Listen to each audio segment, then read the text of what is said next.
কতবার আমাদেরকে ধৈর্যের পরীক্ষা দিতে হবে? একবার দিয়েছি, দুইবার দিয়েছি, শেষ পর্যন্ত আমাদের রাসূলের সামনে চ দিয়ে গালি দেওয়া হয়েছে, আমাদের আল্লাহ রাব্বুল আলামিনের সামনে চ শব্দ ব্যবহার করা হয়েছে। আর কতবার ধৈর্যের পরিচয় আমরা দিব? সুতরাং সবকিছুর একটা শেষ আছে। আপনাদেরকে আমি বলতে চাই যে এই খুনি হাসিনা পালানোর পিছনে তৌহিদি জনতার অবদান। তৌহিদি জনতা শাহাদাতের তামান্নায় রাস্তায় নেমে এসেছে। আমরা বারবার হাসপাতালে গিয়ে আহতদের সাথে আমরা সাক্ষাৎ জানিয়েছি। তারা বলেছে ইমানি চেতনা আমাদেরকে একের পর এক আমাদের শাহাদাত করার রাস্তায় টপটপ করে গুলি খেয়ে পড়ে গেছে, তারপরও আমরা রাস্তায় হাজির হয়েছি ইমানের কারণে, আরো অন্য কারণে। সুতরাং তৌহিদি জনতার অবদানকে অস্বীকার করবেন না। আমরা যেই রাষ্ট্র চাই সেই রাষ্ট্র আমাদেরকে দিতে হবে। এই জমিন মুসলমানদের জমিন, এটা মুসলমানের ইচ্ছা অনুসারে চলবে। আপনারা বারবার বলেন বড় বড় পাঠচক্র মারান আর বড় বড় কথা বলেন পিপলস উইল, কেন এই অঞ্চলের পিপল কারা? আমরা। বলেন এই অঞ্চলের পিপল কারা? তৌহিদি জনতা। সেই তৌহিদি জনতার ইমোশনকে, আবেগকে, ভালোবাসাকে বারবার আঘাত করা হচ্ছে, বারবার আমাদের ধৈর্যের পরিচয় দেওয়া হচ্ছে। আমরা খুব বেশি দিন এই ধৈর্যের পরীক্ষা দিতে রাজি না, কারণ আপনারা এখন আমাদের কলিজায় আঘাত করেছেন। সারা পৃথিবীর সমস্ত মুসলমান শেষ হয়ে যাক, কিন্তু রাসূলুল্লাহ সাল্লাল্লাহু আলাইহি ওয়াসাল্লামের ইজ্জতকে সবার উপরে রাখা, রাসূলের শানকে বজায় রাখা, এটা মুসলমানের ঈমানের দাবি। আপনারা বোধহয় ভুল করতেছেন। আপনারা বুঝতেছেন না আমাদেরকে যে আমরা নিজের বাপ এবং নিজের মা, নিজের সন্তান, নিজের স্ত্রী, সন্তান, পরিবার সব শেষ হয়ে যাক, তার চেয়েও বেশি মহব্বত আমরা আল্লাহর রাসূলকে করি, তার চেয়ে বেশি মহব্বত আমরা আল্লাহ রাব্বুল আলামিনকে করি। এদের সাহস কিভাবে হয় আমার আল্লাহকে নিয়ে কটূক্তি করা? তোমাদের সাহস কিভাবে হয় আমাদের আল্লাহ এবং রাসূলকে গালি দেওয়া? কখনো এটা মেনে নেয় নাই। মুসলমান তার রক্ত দিয়ে হলেও, আমরা গাজী ইলমুদ্দিন শহীদ রাহিমাহুল্লাহর কথা জানি, আমরা মুহাম্মদ ইবনে মাসলামা রাহমাতুল্লাহর রাদিয়াল্লাহু তাআলার কথা জানি।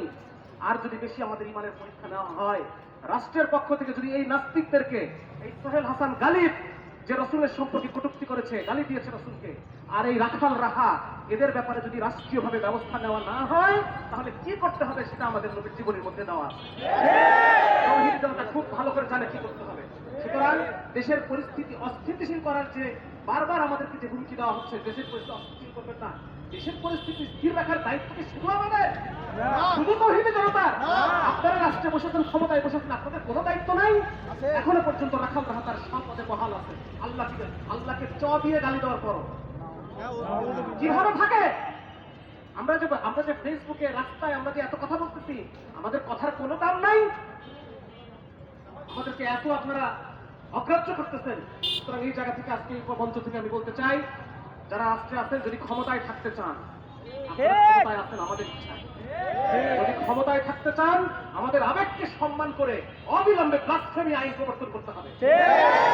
যারা সাতেম, যারা ইসলাম বিদ্বেষী, যারা আল্লাহদ্রোহী, এদের কটূক্তিকে আইনের আওতায় নিয়ে আসতে হবে। কখনোই বাক স্বাধীনতা না, খোদ আমেরিকাতে এটা বাক স্বাধীনতার সম্মান রাখে না, বাক স্বাধীনতার মর্যাদায় রাখা হয় না। সুতরাং অবিলম্বে এই রাখাল রাহাকে প্রত্যাহার করতে হবে। ব্লাসফেমি আইনে তাদের যথোপযুক্ত ব্যবস্থা যদি না নেওয়া হয়, এবং এরপরে যদি তৌহিদ আমাদের কোনো ঈমানওয়ালা ভাই ঈমানের দাবিতে কোনো কিছু করে বসে, তাহলে সেই দায় আমাদেরকে দেওয়া চলবে না। সেই দায় প্রশাসনের। কেন প্রশাসন এখনো পর্যন্ত ব্যবস্থা নেয় নাই? আমাদেরকে একের পর এক উস্কানি দেওয়া হবে আর আমরা চুপ করে থাকবো, এটা আপনারা আমাদের কাছ থেকে আশা করতে পারেন না। সুতরাং আমাদের এই দাবিকে অবিলম্বে আমাদের কার্যকর করতে হবে। ব্লাসফেমি আইন করে সেখানে বিচার করতে হবে, এদেরকে নিজ নিজ পদ থেকে বিচ্যুত করতে হবে। এবং দ্বিতীয় যে বিষয়টা, আলেপুদ্দিন, আমাদের মুমিনা বোনকে রমজান মাসে ধর্ষণ একটা অপরাধ, ইমানের কারণে গ্রেপ্তার একটা অপরাধ, গুম একটা অপরাধ, তারপর ধর্ষণের একটা অপরাধ, তারপরে রমজান মাসে কোন মুসলমান কাজ করতে পারে? কোন মুসলমান কাজ করতে পারে? সুতরাং এই আলেপুদ্দিনকে, এই দেশের কি বিচার কি হবে আমরা দেখে আসতেছি, আপনারা কি বিচার করবেন? এই আলেপুদ্দিনের অবশ্য প্রকাশ্যে ফাঁসি দিতে হবে। আমরা প্রকাশ্যে ফাঁসি চাই। মুসলমানের অন্তরের যে ক্রোধ, আমাদের অন্তরের যে জ্বালা, এই জ্বালাকে আপনাদের অবশ্যই নিবারণ করতে হবে। সুতরাং এই আলেপুদ্দিনের প্রকাশ্যে ফাঁসি আমরা দাবি করতে চাই। আরেকটা কথা বলে শেষ করে দিচ্ছি, আমাদের এই ভূখণ্ডে মুসলিমবঙ্গ 90% জনগণ আল্লাহকে ভালোবাসে, রাসূলকে ভালোবাসে। আপনারা যদি আমাদের ঈমানকে, অনুভূতিকে, আবেগকে সম্মান করতে না পারেন, গলি ছেড়ে দেন। ঈমানকে, আবেগকে সম্মান যদি করতে না পারেন, ওই গলিতে বসার কোনো অধিকার আপনাদের নাই। যদি আমাদেরকে অবশ্যই মুসলমানের যে অন্তরের দাবি, এটাকে সবার আগে প্রায়োরিটি দিতে হবে। এই কথা বলে আমি আমার বক্তব্য শেষ করছি। আসসালামু আলাইকুম ওয়া রাহমাতুল্লাহ। ধন্যবাদ ভাইকে। এই পর্যায়ে সংক্ষিপ্ত আলোচনা নিয়ে আসছেন